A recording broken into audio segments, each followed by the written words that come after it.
નમસ્કાર વિદ્યાર્થી મિત્રો, સ્વાગત છે તમારું આપણી પ્યારી યુટ્યુબ ચેનલની અંદર એસએન એકેડમી જીયુ. ખૂબ ખૂબ સ્વાગત છે તમારું. હાર્દિક સ્વાગત કરું છું હું Shailesh Chaudhary SN academy GU તરફથી.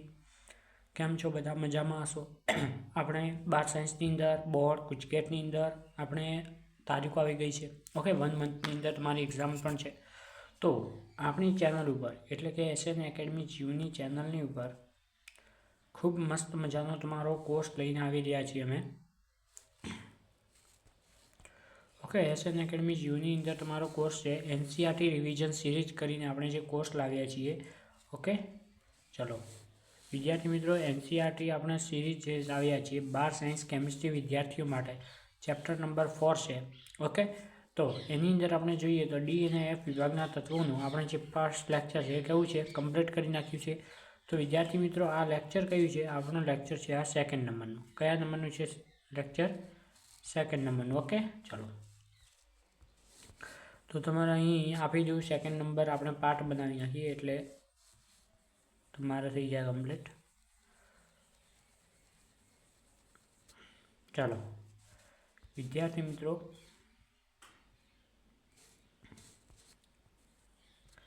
પાર્ટ નંબર કયો છે આપણો? આ સેકન્ડ નંબર પાર્ટ છે. ઓકે, તો કયા કયા વિદ્યાર્થીઓ જોઈ શકે છે જેઓ ગુજકેટ અને બોર્ડની અંદર ઓકે 90% से ऊपर માર્ક્સ જેને લાવવા છે, 90% એટલે કે જો 100 માર્ક્સનું હોય તો કેટલા માર્ક્સ થશે? 90 માર્ક્સ થશે. જો 120 માર્ક્સનું હોય, 120 માર્ક્સનું હોય તો એના 90 કેટલા થશે? 108 માર્ક્સ. તો જે પણ આના ઉપર માર્ક્સ લાવવા માંગે છે તો આ સિરીઝને જોઈન કરવાનું ભૂલે નહીં. ઓકે, ચલો તો આપણે જે આ કેમેરો છે તમે જોઈ શકો છો. આને જો આપણે કાઢવું હોય તો પણ કાઢી શકીશું, થોડીક વાર પછી કાઢીએ. 1 સેકન્ડ, થોડુંક સેટિંગ કરી નાખીએ. Okay, done. ચલો વિદ્યાર્થી મિત્રો, આપણે જોતા હતા શું જોતા હતા? રાસાયણિક ગતિકી. ઓકે, કેમેરો તમારે નડે છે તો એને આપણે કાઢી નાખીએ. 1 સેકન્ડ. ઓકે, ચલો કેમેરો નીકળી ગયો છે. આપણે કોઈ મોઢાનું કામ નથી, આપણે માત્ર ભણવાનું કામ છે. ઓકે, તો આપણે કયો ચેપ્ટર જોઈતા હતા? ચેપ્ટર નંબર 4 ડી અને એફ વિભાગના તત્વો જોતા હતા. ઓકે, શું જોતા હતા? ડી અને એફ વિભાગના તત્વો. ડી અને એફ વિભાગના તત્વોનું આપણે થોડુંક રિવિઝન કરીએ કે જે ફર્સ્ટ લેક્ચરમાં શું શું ભણ્યા હતા એના વિશે થોડીક ચર્ચા કરીએ. તો આપણે જોઈએ કે ડી વિભાગ છે, જે ડી વિભાગ છે એ કયા સમૂહમાં આવેલું છે? સમૂહ 3 થી 12 સમૂહમાં આવેલું છે. એની અંદર શ્રેણી જોવા મળે. કેટલી શ્રેણી જોવા મળે છે? તો કે 4 શ્રેણી. કઈ કઈ? 3D, 4D, 5D and 6D. Okay, any electron રચનાની વાત કરીએ આપણે. ઇલેક્ટ્રોન રચના શું હતું? તો કે n-1D 1 × 10 NS 1 × 2. ઓકે, આ એની ઇલેક્ટ્રોન રચના હતી. તમે અહીં અપવાદ પણ જોયું હતું. શું જોયું હતું? ઇલેક્ટ્રોન રચનામાં અપવાદ જોયું હતું પીડી તત્વનું. તો પીડી તત્વમાં શું હતું? તો કે જે n-1D હતી એ કેટલી હતી? 1 થી 10 અને NS કેટલી હતી? 0 હતી. તો આ એક અપવાદ પણ તમને જોવા મળ્યું હતું. ઓકે, ચલો એના પછી આપણે વાત કરીએ છીએ એના વિશે થોડીક ચર્ચા કરીએ. ઓકે, ચલો કેટલીક બીજી પણ ચર્ચા કરી હતી, જેમ કે આપણે જે 3D શ્રેણીનો સ્કેન્ડિયમ છે. ઓકે, સ્કેન્ડિયમ છે એ કયો છે? ડી વિભાગનું તત્વ છે. એ કયું છે? ડી વિભાગનું તત્વ છે. પરંતુ આપણે જોઈએ કે ઝીંક છે, જે પણ 3D શ્રેણીનું તત્વ છે, પરંતુ એ સંક્રાંતિ નથી. સંક્રાંતિ તત્વ તરીકે ગણવામાં આવતું નથી. જ્યારે આ સંક્રાંતિ ગણવામાં આવે છે એનું કારણ શું છે? તો કે આની અંદર જે ડી કક્ષકમાં ઇલેક્ટ્રોન છે એ શું છે? સંપૂર્ણ ભરાયેલ છે. એટલે કે ડી કક્ષક ખાલી નથી. ઓકે, સંપૂર્ણ છે એ છે ભરાયેલ છે. તો આટલી વિદ્યાર્થી મિત્રો આપણે કંઈક ચર્ચા કરી હતી. ઓકે, એના પછી આપણે કંઈક ઇલેક્ટ્રોન રચના વિશે આપણે જોયું. ત્યારે ગલનબિંદુનું કંઈક એક તફાવત જોવા મળ્યું હતું. ગલનબિંદુમાં તફાવત કોનામાં જોવા મળે છે? ચલો, ગલનબિંદુનો અપવાદ આપણે યાદ રાખવાનું કીધું હતું તમને. ગલનબિંદુ માટેનો જે અપવાદ હતો એ હતા કયા તત્વો હતા? તો કે એક હતા Mn અને Tc. ચલો, શું હતા એની અંદર? તો કે જેમ D5 સુધી આપણે જઈએ તેમ શું થાય છે? વધારો થાય છે. એના પછી શું થાય છે? ક્રમશ ઘટાડો થતો જોવા મળે છે. પરંતુ આ બે તત્વોની અંદર D5 ઉપર શું જોવા મળે છે? ઘટાડો જોવા મળે છે. બાકીના તત્વોમાં શું જોવા મળે છે? વધારો જોવા મળે છે. અને એના પછી ક્રમશ ઘટાડો થઈ જાય છે. એટલે કે આપણે વાત કરીએ D1 થી D5 અને D5 થી D10. ઓકે, આના વિશે આપણે ચર્ચા કરીએ તો શું થાય છે સામાન્ય તત્વોમાં? તો કે આમાં જોવા મળે છે વધારો જોવા મળે છે અને એના પછી આપણે શું જોવા મળે છે ઘટાડો જોવા મળે છે, નિયમિત વલણ જોવા મળે છે. આટલા વિશે આપણે ચર્ચા કરી દીધી. એના પછી આપણે રહેવા દીધું હતું. ઓકે, તો હવે આપણે વાત કરીએ થોડુંક આગળ. ચલો, ટોપિકનું નામ શું આપેલ છે એનસીઈઆરટીની અંદર 4.3.2 સંક્રાંતીય તત્વો પરમાણ્વીય. ચલો, શું આ ટોપિકનું નામ છે? પરમાણ્વીય અને આયનીય કદમાં ફેરફાર અને આયનીય કદમાં ફેરફાર. ઓકે, ચલો, આ ટોપિકનું નામ છે variation in atomic and ionic size of transition metals. Okay, તો આ ટોપિકનું નામ છે. એના ઉપરથી તમે શું કે આના વિશે શું કહેવામાં આવ્યું છે? કદ વિશે તમને જણાવવામાં આવ્યું છે. ખરેખર કદ વિશે આપણે વર્તમાનમાં આવ્યું છે. ઓકે, તો સૌ પ્રથમ વધીએ કે શ્રેણીમાં જેમ વધીએ આપણે વાત કરીએ શ્રેણીમાં આપણે જો પરમાણુ ક્રમાંક વધારીએ, પરમાણુ ક્રમાંક વધે એમ શું થાય છે? એમનો ત્રિજ્યામાં શું થાય છે? ઘટાડો થાય છે. શું થાય છે? ત્રિજ્યામાં નિયમિત ઘટાડો થતો જોવા મળે છે. ચલો, એનું કારણ પણ આવશે. શા માટે એવું થાય છે? પરમાણુ ક્રમાંક વધે છે તો પરમાણુ ક્રમાંક વધે છે, ત્રિજ્યામાં ઘટાડો થાય છે. એ શેના કારણે થાય છે? તો એના ઉપર આવે છે કે જે નવો ઇલેક્ટ્રોન હોય, નવો ઇલેક્ટ્રોન ક્યાં દાખલ થાય છે? ડી કક્ષકમાં દાખલ થાય. ઓકે, આનું કારણ જણાવું છું કે નવો જે ઇલેક્ટ્રોન હશે એ કઈ કક્ષકમાં દાખલ થશે? ડી કક્ષકમાં દાખલ થશે. અને આપણે તમે યાદ કરો કે તમે કંઈક શિલ્ડિંગ અસર જોઈ હતી. તો જે ડી કક્ષકમાં દાખલ થાય છે એની શિલ્ડિંગ અસર કેવી હોય છે? ઓછી હોય છે. શિલ્ડિંગ અસર કેવી હોય છે? ઓછી હોય છે. ઓકે, શિલ્ડિંગ અસર ઓછી હોવાના કારણે શું થાય છે કે કેન્દ્રીય વીજભાર અને બાહ્યતમ ઇલેક્ટ્રોન વચ્ચેના ચોખ્ખા સ્થિર વિદ્યુત આકર્ષણમાં વધારો થાય છે. આપણે યાદ શું રાખવાનું છે? ત્રિજ્યામાં ઘટાડો થાય છે. અને કઈ ત્રિજ્યા? તો કે આયનીય ત્રિજ્યામાં ઘટાડો જોવા મળે છે. કઈ ત્રિજ્યામાં ઘટાડો જોવા મળે છે? આયનીય. ઓકે, અને આવું કોઈ પણ વલણ કોઈ પણ શ્રેણીમાં પરમાણ્વીય ત્રિજ્યામાં જોવા મળે છે. ઓકે, અને આ તફાવત કેટલો હોય છે? બહુ જ થોડું હોય છે, એટલે કે નાનો તફાવત જોવા મળે છે. ઓકે, હવે આપણે એક વસ્તુ ચર્ચા કરીએ કે જે 3D સંક્રાંતિ છે તત્વોની સરખામણી, જે પ્રથમ સંક્રાંતિ શ્રેણી છે 3D, એની સરખામણીમાં દ્વિતીય સંક્રાંતિના પરમાણ્વીય કદ કેવા હોય છે? તમને ખબર છે કે જો પરમાણ્વીય કદની વાત કરીએ, આપણે વાત કરીએ પરમાણ્વીય કદની. ચલો, પરમાણ્વીય કદમાં શું હોય છે? પરમાણ્વીય કદમાં જે 3D હોય એના કરતાં 4D નિયમિતપણે વધારો જશે, એ તમને ખબર જ હશે. ઓકે, 3Dના તત્વોના પરમાણ્વીય કદ કેવા હોય છે? મોટે હોય છે. પરંતુ આપણે વાત કરીએ 5Dના.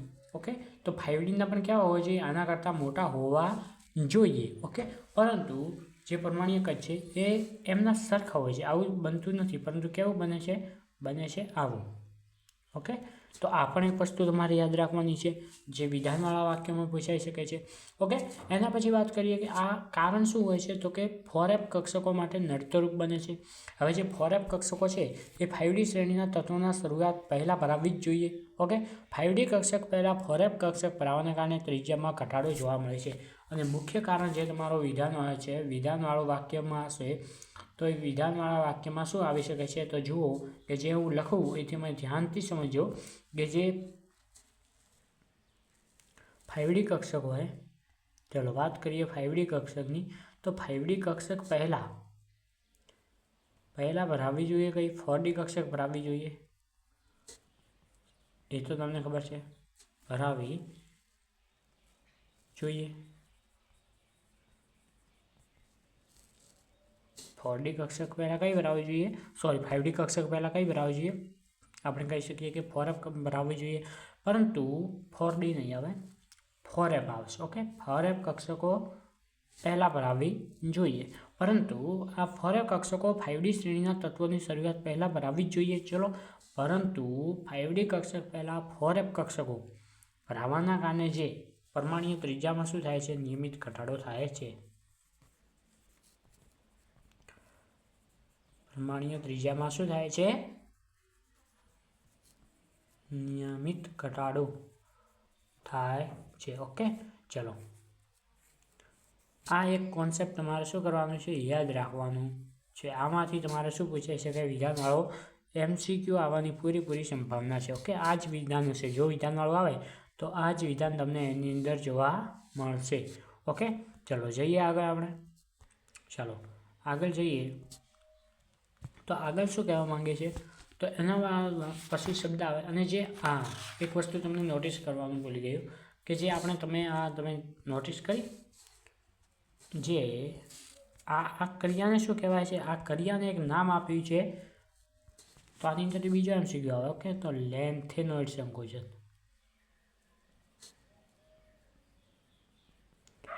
ચલો, વિધાનવાળા વાક્યમાં પૂછાય કે ખરું ખોટું જણાવો, અથવા પછી પૂછાય કે કયું સંકોચન કહેવાય. તો જે 5D કક્ષક પહેલાં આપણે વાત કરીએ, જે 5D કક્ષક પહેલાં 4F કક્ષક ભરાવવી જોઈએ. શું ભરાવવી જોઈએ? 4F કક્ષક ભરાવવી જોઈએ.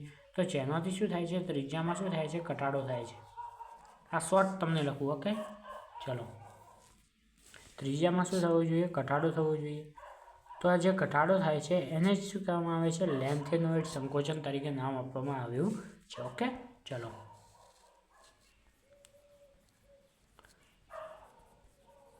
લેન્થેનોઇડ સંકોચન શું આપવામાં આવ્યું છે? નામ આપવામાં આવ્યું છે. હવે શું થાય છે કે જે શું થાય છે લેન્થેનોઇડ સંકોચન? તો જેમ પરમાણ્વીય ક્રમાંક વધે એમ એમના કદમાં તો વધારો થાય છે, પરંતુ એમની પરમાણ્વીય ત્રિજ્યામાં ઘટાડો થાય છે. ઓકે, હવે એક બે તત્વો છે, તમને મને કીધું ને, દ્વિતીય અને તૃતીય શ્રેણીના તત્વો સમાન ત્રિજ્યા દર્શાવે છે. પ્રથમ શ્રેણીના તત્વો કરતાં જે 4D છે એ વધારે દર્શાવે જ્યારે આ 5D. તો આ બંને કયા એવા તત્વો છે જે બંને દર્શાવે છે, મીન્સ કે સમાનતા દર્શાવે છે? તો તમારે આ વસ્તુ યાદ રાખવાની છે. જે આ ઉદાહરણ છે ઝરકો નિયમ અને હાફ નિયમ, જેમની ત્રિજ્યા કેટલી છે? 169 પિકોમીટર, અને આની છે 116 પિકોમીટર. સોરી, આની છે 160 પિકોમીટર અને આની છે 159 પિકોમીટર. મીન્સ કે તમને અહીં શું જોવા મળે છે? સમાનતા, લગભગ સમાનતા જેવી દર્શાવે છે. અને આનું કારણ શું છે? તો આનું કારણ છે બંને દેખો ભૌતિક ગુણધર્મો. ત્રિજ્યા સમાન છે એનો મતલબ કે ભૌતિક ગુણધર્મ હોય કે પછી આપણે વાત કરીએ કે રાસાયણિક ગુણધર્મ હોય. રાસાયણિક ગુણધર્મોમાં શું જોવા મળે છે? સમાનતા જોવા મળે છે. કારણ કે એમની પરમાણ્વીય ત્રિજ્યામાં શું થાય છે? નિયમિત સમાનતા દર્શાવે છે. ઓકે, ચલો, હવે લેન્થેનોઇડ સંકોચન હોય એના માટે જવાબદાર પરિબળ કયું હોય છે? તો કે સામાન્ય સંગતિમાં જોવા મળે છે અને તે સમાન કારણ માટે જવાબદાર છે. એટલે કે કક્ષકોના સમાન જૂથમાં એક ઇલેક્ટ્રોન દ્વારા, હવે આપણે વાત કરીએ, આ પણ એક વિધાનમાં છે કે લેન્થેનોઇડ સંકોચન જવાબદાર શું છે? એક શેના કારણે થાય છે? તો આપણે વાત કરીએ વિધાનવાળા વાક્યમાં આ પ્રશ્ન આવી શકે છે. MCQ તમારે આ નોટિસ યાદ રાખવાનું છે. શું આવી શકે નહીં? ઓકે, તો જુએ કે જે એક ઇલેક્ટ્રોન હોય, દાખલા તરીકે આ ઇલેક્ટ્રોન છે, એક ઇલેક્ટ્રોન ઉપર બીજા ઇલેક્ટ્રોનનું શિલ્ડિંગ,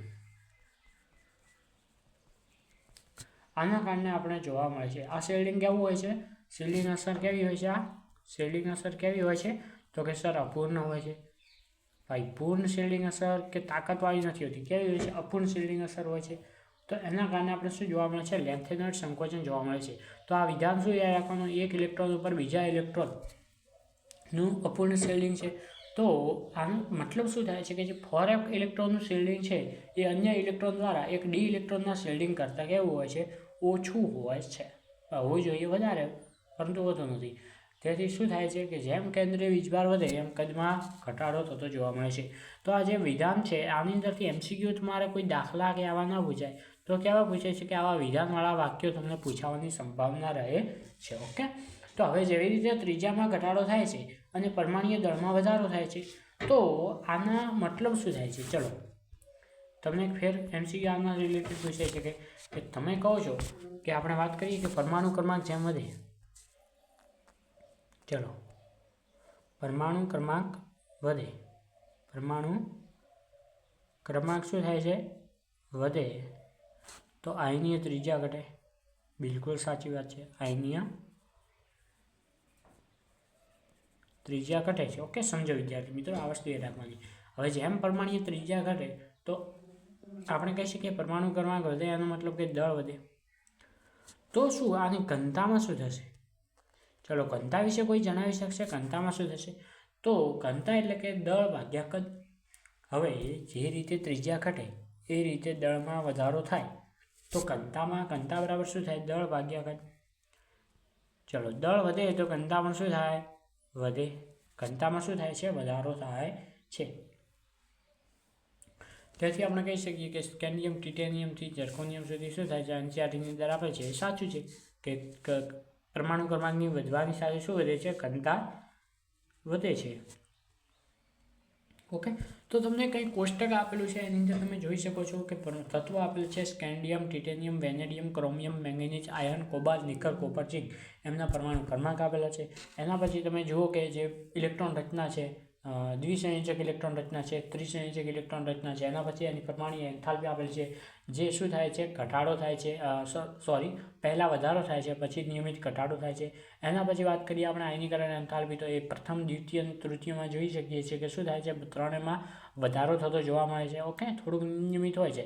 ધાત્વીય આયનીય એમ હોય તો એ પણ શું થાય છે ઘટાડો જોવા મળે છે અને પછી એના પછી પાછો અમુક જગ્યા વધારો પણ હોય છે. ઓકે, ત્રીજાની વાત કરીએ વિદ્યુત ધ્રુવોની વાત કરીએ તો એક પોઇન્ટેશન માઇનસથી શું થાય છે પ્લસ તરફ વધી રહ્યો દેખાય છે. ઘનતામાં હંમેશા શું જોવા મળે છે વધારો જોવા મળે છે. ઓકે, દેખો એક તમને સંક્રાંતિ તત્વો હોય ને એ કોયડો આપેલ છે. સંક્રાંતિ તત્વો શા માટે ઊંચી પરમાણ્વીકરણ એન્થાલ્પી દર્શાવે છે તો એમના શું હોય છે કે જે અયુગ્મિત ઇલેક્ટ્રોન વધુ સંખ્યામાં હોય. શું હોય? વધુ સંખ્યામાં અયુગ્મિત ઇલેક્ટ્રોન ના કારણે શું હોય છે વધુ અયુગ્મિત ઇલેક્ટ્રોન હોય તો એ શું દર્શાવે છે ઊંચી પરમાણ્વીકરણ એન્થાલ્પી. ઊંચી પરમાણ્વીકરણ એન્થાલ્પી દર્શાવવાની શક્યતા રહેલી હોય છે. ઓકે, હવે આપણે આગળ કહીએ કે સ્કેન્ડિયમથી ઝિંકની પરમાણ્વીકરણ એન્થાલ્પીનું સૌથી નીચું મૂલ્ય એટલે કે 126 હોય છે. એનું કારણ તો એ તમારે જણાવવાનું છે. ઓકે, તો આટલા વિશે તમને ખબર પડી ગઈ છે કે કઈ રીતે પરમાણ્વીય ત્રિજ્યામાં ઘટાડો થાય છે, લેન્થ ઇનર્સ સંકોચન શું છે. ઓકે, અપૂર્ણ શિલ્ડિંગ અસર શું છે, કઈ કક્ષક પહેલાં ભરાવી જોઈએ, કઈ કક્ષક એના પછી ભરાવી જોઈએ. તો તમને આટલા વિશે માહિતી મળી ગઈ છે. હવે આગળનો ટોપિક છે તમારો આયનીકરણ એન્થાલ્પી. આપણે આ વિશે શું મેળવ્યા? કદ વિશે માહિતી મેળવી. એના પછી છે આપણે આયનીકરણ એન્થાલ્પી. શું છે? આયનીકરણ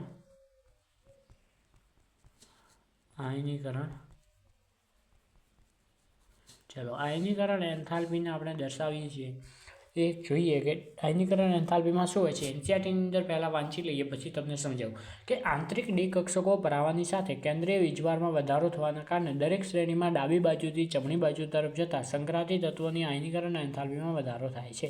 ચલો એક કોન્સેપ્ટ તમારે આ યાદ રાખવાનો કે શું છે જેમ પરમાણુ ક્રમાંક વધે. ચલો વાત કરીએ પરમાણુ ક્રમાંકની. જેમ પરમાણુ ક્રમાંકમાં શું થાય છે વધારો થાય છે આયનીકરણ એન્થાલ્પીમાં શું થાય છે વધારો જોવા મળે છે. ચલો આ એક વસ્તુ તમારે યાદ રાખવાની. હું તમને કહું એ તમારે વસ્તુ યાદ રાખવાની રહેશે. ઓકે, ચલો વિદ્યાર્થી પ્રથમ 3 આયનીકરણ એન્થાલ્પીના મૂલ્યો દર્શાવે છે જે કોષ્ટકમાં આપેલા છે.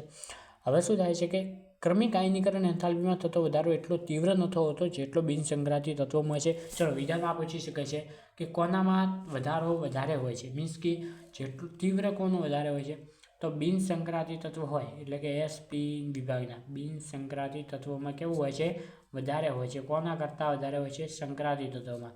ચલો પરંતુ એ વધારો શું હોય છે તો કે આપણે આયનીકરણ એન્થાલ્પીનો વધારો જોવા મળે છે. કોનો વધારો? આયનીકરણ એન્થાલ્પીમાં એટલો તીવ્ર કોનો વધારો હોય છે? બિનસંક્રાંતિ તત્વોનો વધારે હોય છે.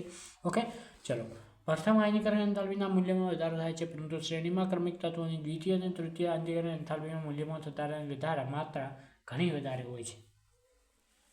ચલો તમે અહીં જોઈ શકો છો કોષ્ટકમાં તમને પ્રથમ, દ્વિતીય અને તૃતીય આયનીકરણ એન્થાલ્પી દર્શાવે છે. તમે ખાલી એટલું વિચારો કે જે પ્રથમ છે 631 છે અને દેખો વિચારો વિદ્યાર્થી મિત્રો જે પ્રથમ આયનીકરણ એન્થાલ્પી છે એ સ્કેન્ડિયમ ટિટેનિયમની કેટલી છે સ્કેન્ડિયમની 631 છે જ્યારે ઝિંકની કેટલી છે 900 છે. ઓકે, ચલો દ્વિતીય આયનીકરણ એન્થાલ્પી વિશે આપણે ચર્ચા કરીએ તો દ્વિતીય આયનીકરણ એન્થાલ્પી કેટલી છે તો કે 1235. ચલો અને એ ઝિંકની કેટલી છે તો કે 1734. ઓકે, તમને આ મુદ્દો સમજાવું. ઓકે, અને જો વાત કરીએ આપણે તૃતીય આયનીકરણ એન્થાલ્પી તો સ્કેન્ડિયમની કેટલી છે 2393 અને કેટલી બધી થાય છે 3837. ચલો હવે મને આ વાક્ય તમને સમજાઈ શકે છે. આ વાક્યમાં શું હોય છે કે પ્રથમ આયનીકરણ એન્થાલ્પીના મૂલ્યમાં બધામાં વધારો થાય છે. આમાં શું થાય છે? વધારો થાય છે. આની અંદર પણ વધારો જોવા મળે છે, આની અંદર પણ વધારો જોવા મળે છે. પરંતુ તમે અહીં જોશો તો આનો ગેપ આપણે સિમ્પ્લિફિકેશન પ્રમાણે જોઈએ 300 છે, 1200 થી 1700. આનો કેટલો છે વધારો? 500નો છે. ઓકે, અને આનો કેટલો છે? તો આનો કહી શકીએ આપણે 1500નો વધારો છે. તો તમે કહી શકશો કે જે પ્રથમ આયનીકરણ એન્થાલ્પી એનું કેવું હોય છે?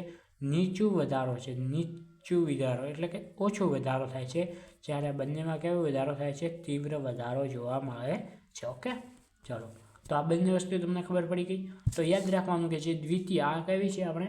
દ્વિતીય આયનીકરણ એન્થાલ્પી છે. આ કેવી છે? તૃતીય આયનીકરણ એન્થાલ્પી જોવા મળે છે. ઓકે, એની માત્રા કેવી હોય છે? વધારે હોય છે. ઓકે,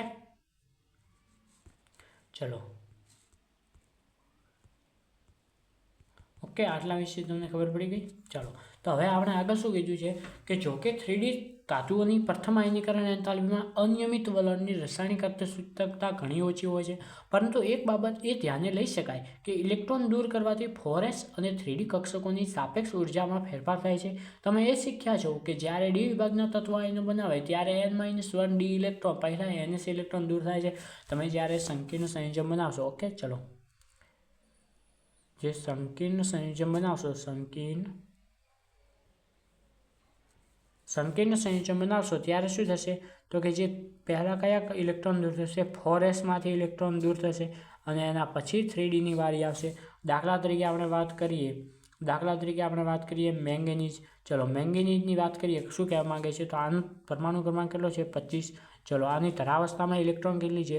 તો કે 4s2 3d5 છે. ઓકે, આટલી એની ઇલેક્ટ્રોન રચના છે. પરંતુ જેવો એમનામાંથી 2 ઇલેક્ટ્રોન દૂર કરવામાં આવે, આપણે 3 ઇલેક્ટ્રોન લઈએ, ચલો, 3 ઇલેક્ટ્રોન આના અંદરથી જો દૂર કરવામાં આવે તો આની ઇલેક્ટ્રોન રચનામાં શું થશે?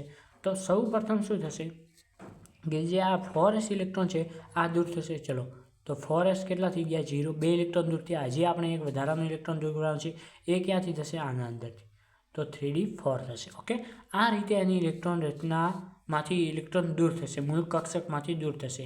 ચલો, આવું નથી થતું કે પહેલાં 5માંથી થઈ જાય, એટલે કે 5માંથી 3 કાઢો એટલે આની ઇલેક્ટ્રોન રચના આવી રીતે નહીં હોય કે 4s2 3d2 આ પણ હોઈ શકે, પરંતુ આ હોતી નથી. પહેલાં કોના ઇલેક્ટ્રોન દૂર થાય છે? એસના જેટલા ઇલેક્ટ્રોન દૂર થવા હોય એટલા થઈ શકે છે. ઓકે, ચલો, Mn+1ની વાત કરીએ આપણે. Mn+1ની વાત કરીએ તો શું થશે ઇલેક્ટ્રોન રચના? તો એની ઇલેક્ટ્રોન રચના થશે 4s1 3d5 બનશે. ઓકે, ચલો, વિદ્યાર્થી મિત્રો, આ વસ્તુ તમને સમજી શકાય છે. જે પણ કોઈ તત્વના ઇલેક્ટ્રોન દૂર કરો છો તો પહેલાં કોનામાંથી થશે? એસ કક્ષકમાંથી દૂર થશે, એના પછી ડી કક્ષકની વારી આવશે. ઓકે, ચલો, આટલા વિશે તમને ખબર પડી ગઈ છે. તો હવે આપણે આગળ જોઈએ કે શું કહેવા માંગે છે કે 3D શ્રેણીના વર્તમાન ડાબીથી જમણી બાજુ તરફ જતાં આપણે જોઈશું કે સ્કેનિયમથી ઝિંક સુધીમાં કેન્દ્રીય વીજભાર વધે છે, પરંતુ આંતરિક પેટાકોષમાં ઉમેરાય છે. દાખલા તરીકે 3D કક્ષકો. તો સાચી વાત છે, જેમ પરમાણુ ક્રમાંક વધે એમ કેન્દ્રીય વીજભાર વધે છે.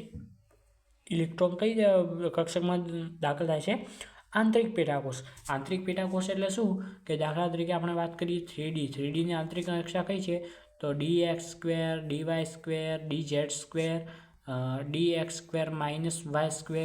તો આ બધી શું છે? એની પેટાકોષકો છે. Okay, dx dy dz dxz. તો આ શું છે? એની 5 પેટાકોષો છે. એક કક્ષકમાં કેટલા ઇલેક્ટ્રોન દાખલ થઈ શકે? 2. તો ડી કક્ષકમાં ટોટલ કેટલા ઇલેક્ટ્રોન દાખલ થઈ શકે? 10 ઇલેક્ટ્રોન દાખલ થઈ શકે છે.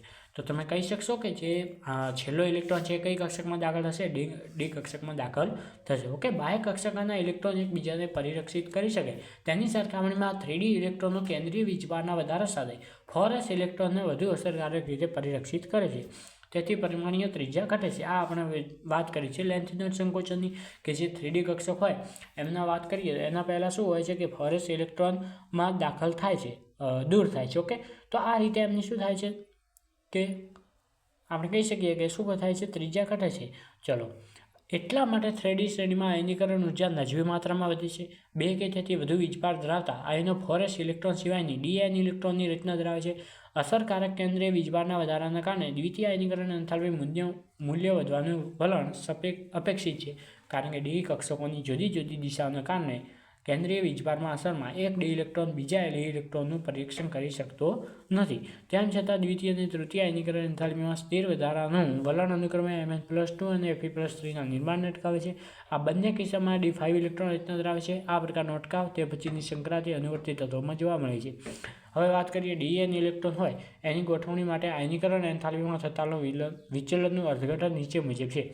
કેન્દ્ર તરફ પ્રત્યે ઇલેક્ટ્રોનનું આકર્ષણ, બે ઇલેક્ટ્રોન વચ્ચેનું અપાકર્ષણ અને વિનિમય ઉર્જા, આ ત્રણો ચલો આ કોન્સેપ્ટ મસ્ત છે. તમને MCQ પૂછાઈ શકે છે. ઓકે, શું પૂછાઈ શકે છે? MCQ. શું MCQ હોય એ તમને જણાવું. આપણે લખીને સમજાવો કે આયનીકરણ એન્થાલ્પીના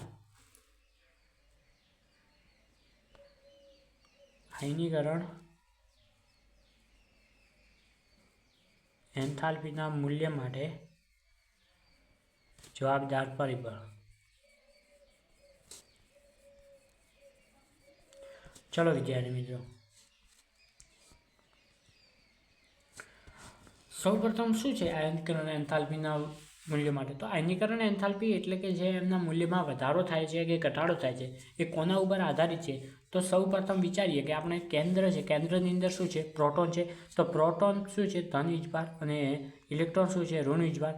એનો મતલબ એમના વચ્ચે શું થશે? આકર્ષણ. તો તમને પ્રથમ કીધું છે, શું કીધું છે? ચલો, શું કીધું છે? 1 સેકન્ડ.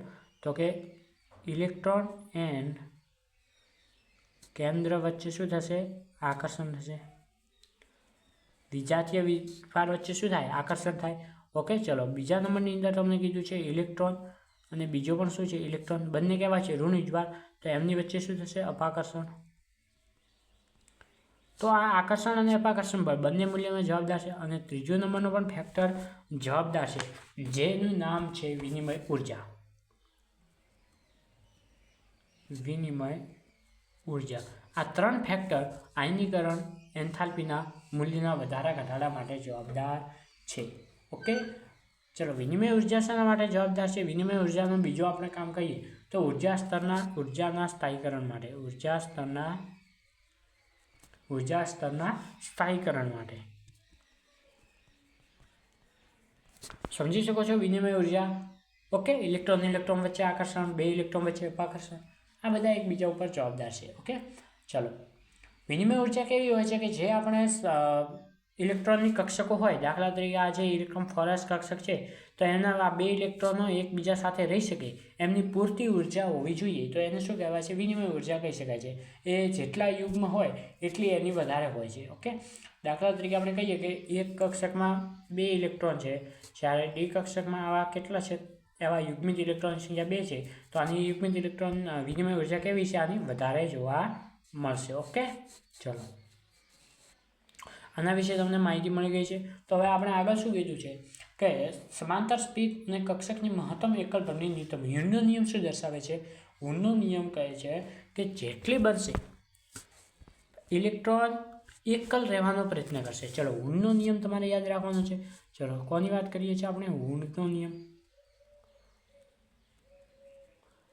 ચલો હ્યુનનો નિયમ શું કહેવાય છે? ઇલેક્ટ્રોન, સરળ ભાષામાં કહું તો ઇલેક્ટ્રોન એકલો રહેવાનો પ્રયત્ન કરે. શું કરે? એકલો રહેવાનું પસંદ કરશે. ચલો આપણી પાસે દાખલા તરીકે કોઈ ડી કક્ષક છે. ઓકે, આ ડી કક્ષક આપણી પાસે છે. ઓકે, ચલો સમજીએ આપણે કઈ રીતે આ નિયમ પાલન કરશે. તો દાખલા તરીકે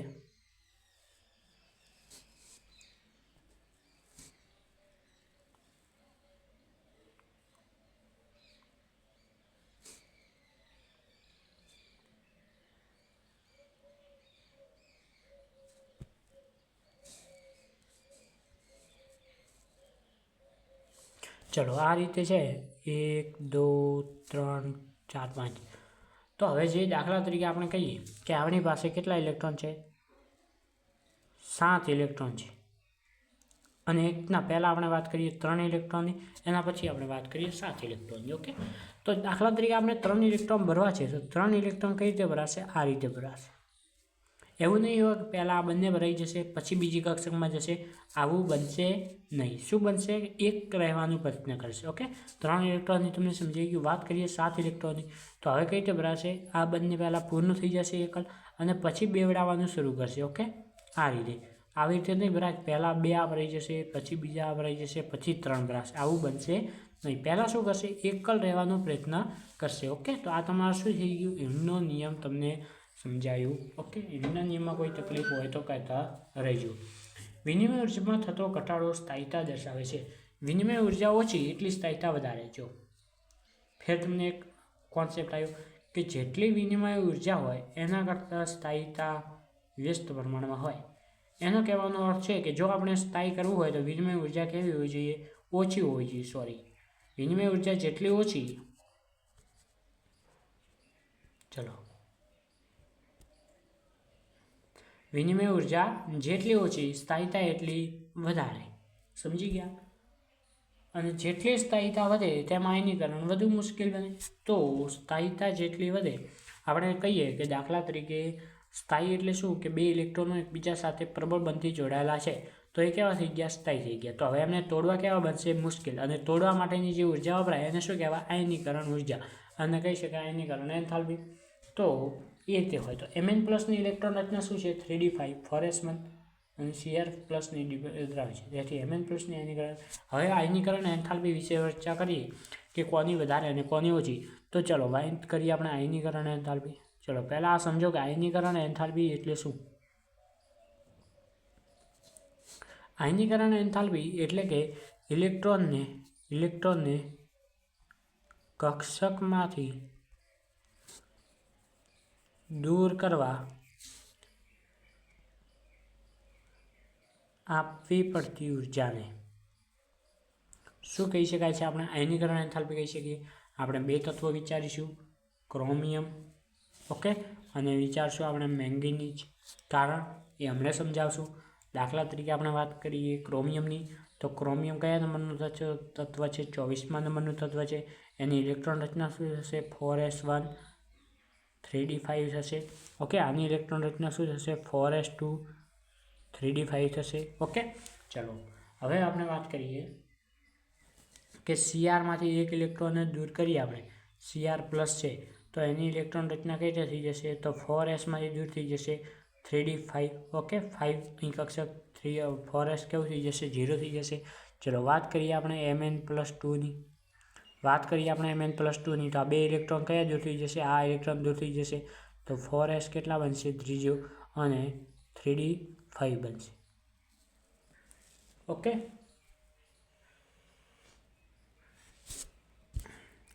બનશે એમ. આ તો બંને સેમ થઈ ગયા. તો આપણે બંનેની આયનીકરણ એન્થાલ્પી કેવી છે? સમાન હશે. ઓકે, વાત કરીએ આપણે Cr+1ની વાત કરીએ. Cr+1 4s0 અને 3d5. અને વાત કરીએ આપણે Mn+1. ઓકે, આ તમે ભૂલાઈ જાઓ. કેમ કે આયનીકરણ એન્થાલ્પી કેવી હોય? એક સમાન સંયોજકતા હોવી જોઈએ. કેવી હોવી જોઈએ? એક સમાન સંયોજકતા એમની હોવી જોઈએ. ઓકે, ચલો તો હવે વાત કરીએ Mn+1ની. તો Mn+1માં શું થશે? ચલો Mn+1માં શું થશે એ તમે સમજો. ચલો Mn+1માં શું થશે? Mn+1માં તો એની અંદરથી એક ઇલેક્ટ્રોન દૂર થશે sમાંથી 3d5. હવે તમે અહીં જુઓ કે જે આ 4s છે એ કેવું છે? બાહ્ય કક્ષક ઇલેક્ટ્રોન આની અંદર 0 છે અને 3d5 છે. ઓકે, આને ઇલેક્ટ્રોન દૂર કરવા ક્યાંથી કરવું પડશે? 5માંથી. તમને ખબર છે d5 કેવી અવસ્થા છે? સ્થાયી અવસ્થા છે. ઓકે, તો આની અંદર પણ સ્થાયી અવસ્થા છે 3d5. આ બંને તો સેમ થઈ ગઈ. પણ તો અહીં તમે જુઓ s કક્ષકમાં એક ઇલેક્ટ્રોન છે, એને દૂર કરવું કેવું છે? સહેલું છે. તમે ઉર્જા આપશો એટલે સહેલાઈથી જે s કક્ષકનો ઇલેક્ટ્રોન છે એ બહાર છે એટલે શું થઈ જશે? સહેલાઈથી દૂર થઈ જશે. હું શું કહું છું સમજો છો તમે? કે અહીં જે 4s0 છે અને 3d5 છે, અને અહીં 4s1 છે અને 3d5 છે. તો અહીં બંનેમાં d5 એ તો સ્થાયી અવસ્થા છે, પરંતુ અહીં તમે જુઓ 4s0. હવે જો આને ઇલેક્ટ્રોન દૂર કરવું હોય તો ક્યાંથી કરી શકાય? d કક્ષકમાંથી દૂર કરવું પડે, કારણ કે 4sની અંદર ઓલરેડી ઇલેક્ટ્રોન છે જ નહીં. ઓકે, આને દૂર કરવું હોય તો ક્યાંથી થઈ શકે? 4s1. એટલે આને થોડીક ઉર્જા આપીએ, સહેલી છે, એનો મતલબ કે થોડી આયનીકરણ એન્થાલ્પી આપીએ તો પણ ઇલેક્ટ્રોન દૂર થઈ જાય. તો આપણે વાત કરીએ આયનીકરણ એન્થાલ્પીની કોની વધારે હશે, Cr+1ની કે પછી Mn+1ની? તો આયનીકરણ એન્થાલ્પી વધારે હશે Cr+1ની. શું હશે? વધારે હશે, કારણ કે એને ઇલેક્ટ્રોન દૂર કરવું થોડુંક મુશ્કેલ છે. તમે સમજો છો શું કહું છું? એને આયનીકરણ એન્થાલ્પી દૂર કરવું મુશ્કેલ છે. ઓકે, તો આ તમે ઉદાહરણ દ્વારા તમે ઓલરેડી સમજી શકો છો કે હું શું કહેવા માંગુ છું. ઓકે, ચલો આટલા વિશે તમને ખબર પડી ગઈ હોય તો આપણે આગળ વધીએ. લેક્ચર અડધો કલાક થઈ ગયો છે એટલે આટલા સુધી રાખીશું આપણે. ચલો તો એન્ડ કરીશું. હવે છે આપણે ઓક્સિડેશન અવસ્થાઓ છે આગળ, એ પણ આગળ જોઈશું. ચલો એક વસ્તુ આપણે સમજી લઈએ, થોડું હજી પેરેગ્રાફ આપેલ છે એના વિશે થોડીક ચર્ચા કરી લઈએ. શું કહેવું છે? તો જે આ ડી કક્ષકના વિભાગના તત્વો છે એની સામાન્ય સૌથી નીચી ઓક્સિડેશન અવસ્થા વિશે, સૌથી નીચી ઓક્સિડેશન અવસ્થા પૂછે તો શું આવશે? +2 આવશે. ઓકે, ચલો આ યાદ રાખવાનું. હવે પ્રથમ અને દ્વિતીય આયનીકરણ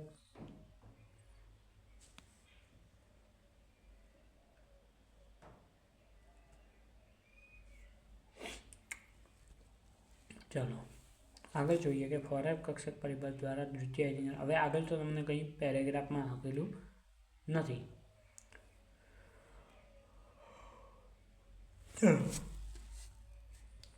તો હવે વાત કરીએ આપણે ઓક્સિડેશન નામની. ઓકે,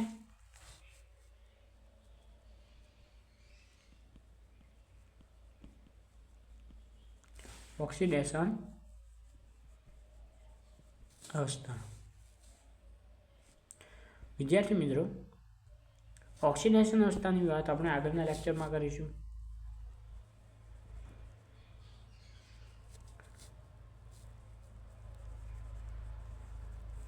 ઓકે, ઓક્સિડેશન અવસ્થાની આપણે વાત કરીશું આગળના લેક્ચરમાં. ચલો તો હવે આપણે થોડીક કોર્સ વિશે પણ માહિતી આપી દઈએ. વિદ્યાર્થી મિત્રો, તમને જણાવતા ખુશી થાય છે, તમે પહેલાં તો આ વિડીયો જોયો એના માટે ખૂબ ખૂબ તમારો આભાર. ઓકે, કોઈ પણ ડાઉટ હોય મેસેજ કરી શકો. મેસેજની સંભાવના ન હોય, આપણે આપેલી છે ઈમેલ આઈડી, એના ઉપર કોન્ટેક્ટ કરી શકો છો તમે. આ નંબર ઉપર માત્ર વોટ્સઅપ મેસેજ કરજો ભાઈ. શું કરવાનું? આના ઉપર મેસેજ જ કરવાનું. ઓકે, કોલ કરતા નહીં. ઓકે, અને આપણી ચેનલને સબસ્ક્રાઈબ પણ કરજો. ચેનલ શું છે એનો આપણે તમને આગળ થોડીક આઈડિયા આપીએ. ચલો ચેનલ વિશે થોડીક માહિતી આપીએ આપણે. ચેનલનું નામ છે SN એકેડમી જીઓ. ઓકે, આ ચેનલને તમે સબસ્ક્રાઈબ કરી શકો છો જેથી આપણા અવનવા વિડીયો પણ તમને મળતા રહે. ચલો વાત કરીએ આપણે ઓનલાઈન કોર્સ. અહીં તમને મસ્ત રાઇટિંગમાં લખેલું દેખાય છે. જેવું નામ છે મસ્ત એવું જ આપણો કોર્સ પણ છે મસ્ત. ઓકે, ભણાવવામાં આવશે ઓનલાઈન કોર્સ. તમે જોઈન કરવો હોય તો કરી શકો છો. ચલો કોર્સ વિશે થોડીક માહિતી આપતા જણાવું કે જે લર્ન છે એ આપણા સાથે જે ભણવાનું છે એ કઈ રીતે ભણશો. તો આપણા એપ્સ છે, દાખલા તરીકે અર્બન પ્રો. મારું ખુદનું એપ નથી, એપ્લિકેશન નથી, એટલા માટે તમારે લાઈવ ભણાવવામાં આવશે. તો લાઈવ ક્યાંથી આપણે ભણશું? કે લાઈવ ભણશું આપણે અર્બન પ્રો. ઓકે, ચલો આ એક એપ્લિકેશન છે. બીજો એપ્લિકેશન એક તમને હમણાં મળ્યું છે, મને પણ ઘણા નથી. ઓકે, ફિલો. ત્રીજો છે આપણે લાઈવ ઝૂમ કહી શકીએ. યુટ્યુબ ઉપર હજી સબસ્ક્રાઈબર નથી એટલે લાઈવ નહીં ભણીએ, પરંતુ આપણે રેકોર્ડેડ ભણી શકીએ છીએ. હાલ ભણો છો એ રીતે યુટ્યુબ. તો યુટ્યુબ પર લાઈવ થવા માટે તમારે શું કરવું પડશે? મને સપોર્ટ કરવો પડશે. સપોર્ટ કઈ રીતે કરશો? સબસ્ક્રાઈબર. તમને ખબર છે યુટ્યુબનો નિયમ છે કેટલા સબસ્ક્રાઈબર હોવું જોઈએ? કંઈક 50 કે 500 આ બંને બાજુ હોય. મને આ ઝીરોનો કોઈ સટીકતા પૂર્ણ નિયમ ખબર નથી, પરંતુ 50 કે 500 આસપાસ હોય તો આપણે ભણાવી શકીએ. અને આપણા પાસે સબસ્ક્રાઈબર નથી, તો તમે જો સપોર્ટ કરો તો આપણે શું લાવીશું? ઓનલાઈન યુટ્યુબ પર જ આવી જશે. એટલે તમારે કોઈ જફા મારે કોઈ પણ જગ્યાએ રખડવાનું થશે નહીં. ઓનલાઈન તમને મળ્યું રહેશે. ઓકે, આની અંદર થોડીક પ્રોબ્લેમ થાય છે, તમે પણ સમજી શકો છો. તો સપોર્ટ કરજો. હું તમને સપોર્ટ કરું, તમે મને સપોર્ટ કરજો. ઓકે, તો અર્બન પ્રો જેવા એપ્લિકેશન છે. હવે આના ઉપર તમને કઈ રીતે માહિતી મળશે? આ તમને પેઇડ હશે. ઓકે,